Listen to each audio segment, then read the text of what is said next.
Breaking news in one of the most dramatic law enforcement operations in recent Australian history, a massive manhunt is underway in Porepunkah, Victoria, where authorities are urgently searching for alleged police killer Dezi Freeman. More than 450 police officers, tactical units, and air surveillance teams have been deployed across rugged terrain as the pursuit enters its critical phase. The operation is already being described as one of the largest coordinated policing efforts in regional Australia in the past decade. Authorities revealed that the search intensified after fresh sightings of Freeman near woodlands and riverbeds surrounding the small alpine town. Police believe he is armed, dangerous, and potentially receiving local assistance.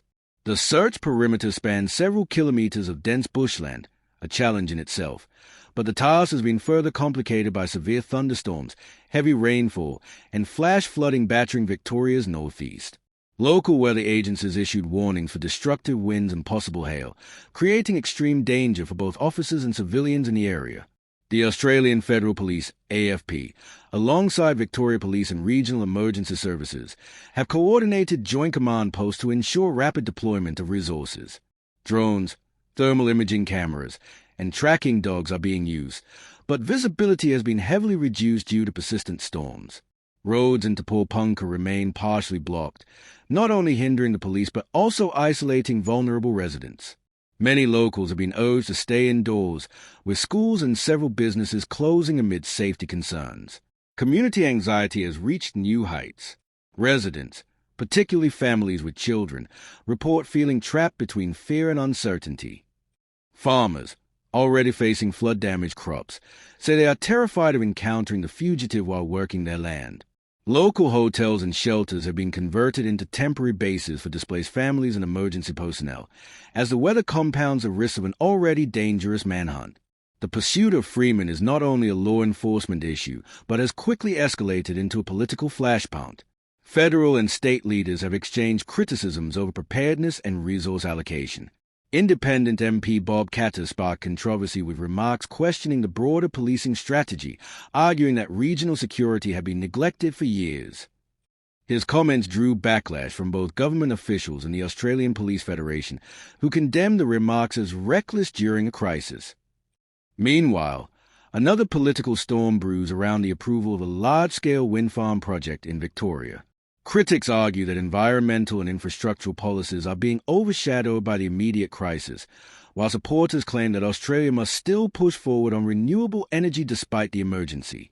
The juxtaposition of climate-driven storms, law enforcement challenges, and energy debates has created a layered national conversation about governance, preparedness, and resilience. Healthcare systems in Victoria are also under stress, with hospitals reporting an uptick in weather-related injuries and stress-induced hospitalizations. Emergency rooms have seen cases ranging from storm accidents to panic attacks triggered by the ongoing tension. Local officials warn that mental health impacts may outlast the immediate crisis, urging federal support for community counseling and resilience programs. Economically, the manhunt and destructive weather are having ripple effects. Star Entertainment Group, already struggling under financial pressure, has suffered further market setbacks after safety closures and tourism declines in the region. Business owners in Porepunkah and surrounding alpine towns fear long-term revenue losses, particularly with tourism season approaching. Experts suggest that both the criminal manhunt and the climate disruption highlight Australia's dual vulnerabilities: security and environmental resilience. Law enforcement officials have vowed that Freeman will be caught, but caution that the search may extend for days given the weather. Helicopter support is intermittent due to strong winds, while ground patrols have been slowed by flooded roads. Yet despite these obstacles, morale among officers remains resolute, with one commander stating, "We will not allow weather or terrain to give a criminal the upper hand." The unfolding crisis has become a symbol of Australia's broader challenges, balancing public safety, responding to increasingly extreme climate events, navigating political tensions, and safeguarding an already fragile economy.